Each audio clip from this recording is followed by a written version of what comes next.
Muy buenas, mi nombre es Eliani Benítez Osorio, me encuentro en el programa de Seguridad y Salud en el Trabajo en la Universidad Autónoma de Bucaramanga y el día de hoy les voy a hablar un poco sobre los GATIZO, que es la Guía de Atención Integral de Salud Ocupacional o Seguridad y Salud en el Trabajo, y que nos conllevan un poco a lo que es desorden musculoesqueléticos, a los dolores lumbares inespecíficos, enfermedades discal, y hombros dolorosos. Espero que comprendan un poco de lo que les voy. GATIZO, Guía de Atención Integral en Seguridad y Salud en el Trabajo.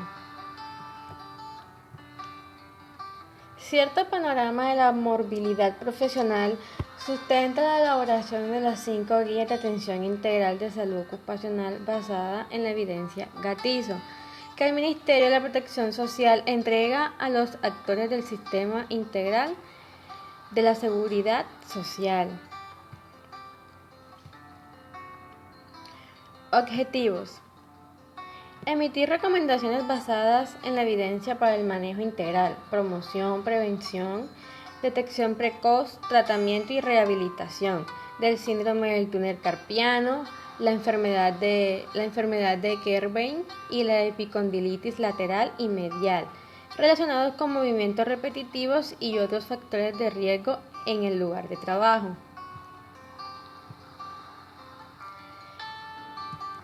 Hablaremos de 5 GATIZOs. 1.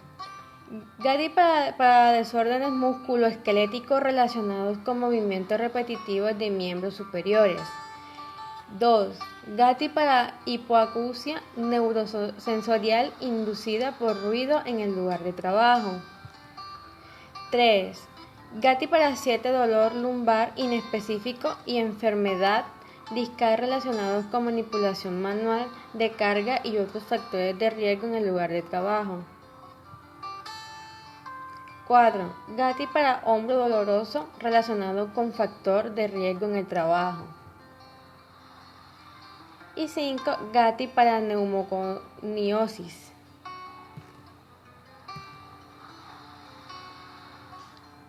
Las mencionadas guías, como su nombre lo indican, se han elaborado desde un enfoque integral, es decir, que emiten recomendaciones basadas en la mejor evidencia disponible para prevenir, realizar el diagnóstico precoz, el tratamiento y la rehabilitación de los trabajadores en riesgo de sufrir o afectados por las enfermedades profesionales objeto de las GATI.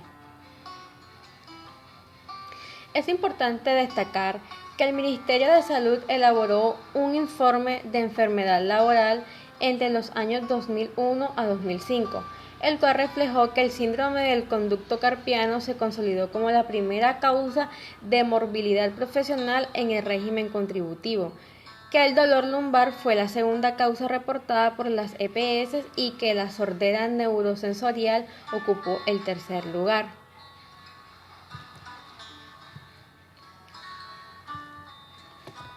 Hablaremos un poco de GATIZO del desorden musculoesquelético. Los desórdenes musculoesqueléticos relacionados con el trabajo son entidades comunes y potencialmente discapacitantes, pero aún así prevenibles, que comprenden un amplio número de entidades clínicas específicas que incluyen enfermedades de los músculos, tendones, vainas tendinosas, síndrome de atrapamientos nerviosos, alteraciones articulares y neurovasculares. Los trastornos musculoesqueléticos se presentan con una frecuencia de 3 a 4 veces más alta que en algunos sectores cuando se comparan con los datos población general. Son ellos el sector salud, la aeronavegación, la minería, la industria procesadora de alimentos, el curtido de cueros y la manufactura. Los trastornos de miembro superior también son muy frecuentes en aquellos subsectores u oficios donde es muy intensiva la utilización de las manos, tales como los trabajos de oficina, los servicios postales, las actividades de limpieza, así como la inspección. Recomendaciones para prevenir los desórdenes musculoesqueléticos. 1. Hacer actividad física por lo menos 3 veces a la semana durante 45 minutos. 2. Asistir a piscinas para relajar los músculos y poner en movimiento los brazos y piernas. 3. Al dormir hacerlo en posición fetal o de lado y no usar almohadas gruesas para apoyar la cabeza. 4. Evitar movimientos rápidos y continuos en miembros superiores. 5. No agacharse doblando la espalda, sino flexionando las piernas. 6. No mantener el cuello flexionado, el cuello hacia abajo, inclinación muy usada durante el manejo de los celulares.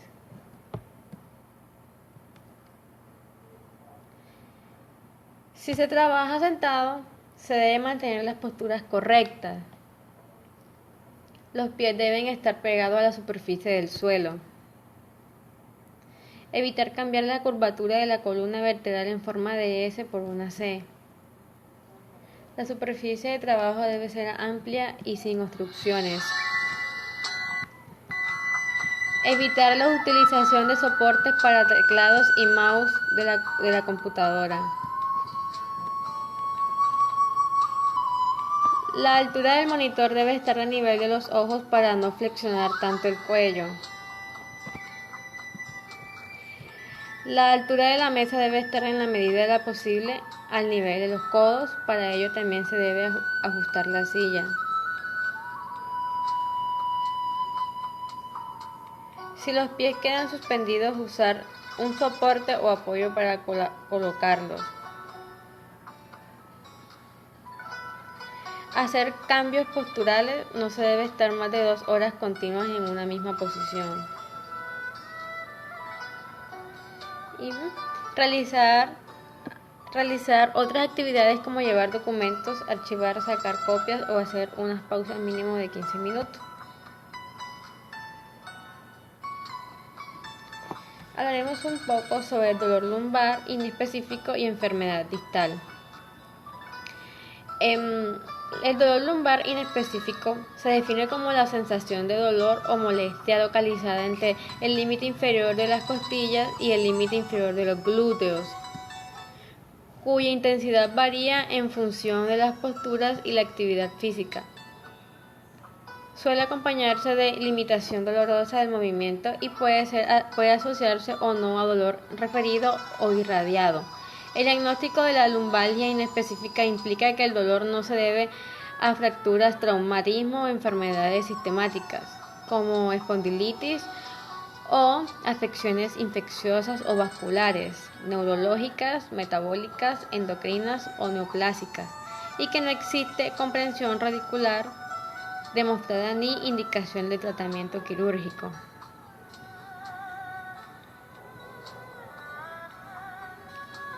La enfermedad distal puede corresponder a la obstrucción discal cuando el anillo está intacto pero se encuentra engrosado o abultado. La obstrucción discal cuando el núcleo pulposo ha penetrado el anillo fibroso y puede alojarse debajo del ligamento longitudinal posterior aún romperlo. Disco secuestrado cuando el material nuclear ha roto su contención en el anillo y el ligamento y las fracturas libres entran en contacto con la raíz nerviosa.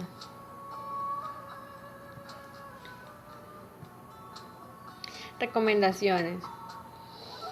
Resumen de recomendaciones claves. Para la prevención de dolor lumbar inespecífico se recomienda tener en cuenta los siguientes factores de riesgo: trabajo físico pesado, levantamiento de cargas y posturas forzadas a nivel de columna, movimiento de flexión y rotación de tronco, exposición a vibración del cuerpo entero, posturas estáticas, factores psicosociales y de organización del trabajo, ya que se ha demostrado estar asociado con la ocurrencia de dolor lumbar inespecífico.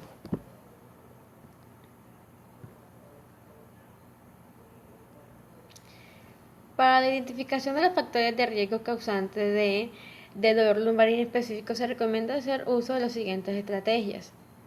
Identificación de peligros a través del panorama de riesgos, autorreporte de condiciones de trabajo, inspecciones estructuradas de condiciones de trabajo, utilización de listas de chequeo, de verificación, encuesta de morbilidad sentida, de confort-disconfort, evaluación de la situación de trabajo de acuerdo con las características de cada situación de riesgo y las herramientas disponibles que incluye la evaluación del sistema de trabajo en su integralidad.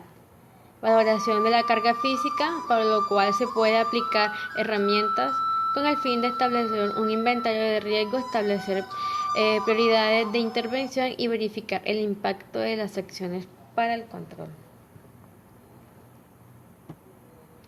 Hombro doloroso. El hombro doloroso principalmente es de origen mecánico relacionado con el trabajo. Las recomendaciones que se emiten pretenden orientar la buena práctica del quehacer de los usuarios de la guía, con base en la mejor evidencia disponible, y no adoptarla deberá tener una justificación suficientemente soportada. No es resolverse controversias derivadas de las diversas escuelas de ergonomía. Opciones se consideraron los factores de riesgo, las diferentes alternativas de promoción y prevención, incluida la vigilancia y algunas estrategias de diagnóstico, manejo y rehabilitación, desenlaces, las consecuencias evaluables del síndrome de hombro doloroso ocupacional y sus repercusiones sobre la salud y desempeño laboral de los trabajadores. Consecuencias. La tendinitis del manguito rotador. Representan un espectro de patologías agudas y crónicas que afectan el tendón en sus 4 componentes o a cada uno de ellos en forma aislada. Las manifestaciones agudas, a cualquier edad, pueden ser representadas por una condición dolorosa u ocasionalmente por un deterioro funcional o ambos, representando las variaciones entre inflamación de tejidos blandos, mínimo compromiso estructural y la irritación extrema por una abultación completa. La manifestación crónica se presenta con mayor frecuencia en la década de los 40. Es siempre asociada con un incremento gradual de síntomas, especialmente durante las actividades repetitivas o por encima del nivel del hombro. La bursitis, el dolor asociado con la inflamación de las bursas subacromial a pesar de que las bursas subdeltoidea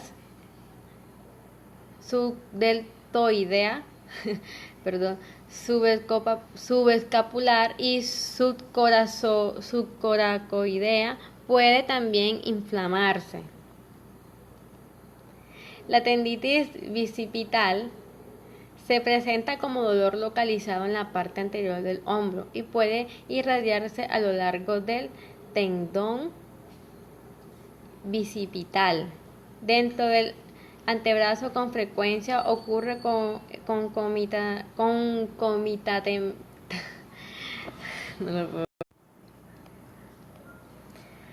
Las manifestaciones crónicas se presentan con mayor frecuencia en la década de los 40. Es siempre asociada con un incremento gradual de síntomas, especialmente durante las actividades repetitivas o por encima del nivel del hombro. La bursitis. El dolor asociado con la inflamación de la bursa subacromial, a pesar de que las bursas subdeltoidea, subescapular y subcoracoidea pueden también inflamarse. La tendinitis bicipital Se presenta como dolor localizado en la parte anterior del hombro y puede irradiarse a lo largo del tendón bicipital. Dentro del antebrazo con frecuencia ocurre concomitantemente con síndrome de pinzamiento o ruptura del manguito rotador. Recomendaciones.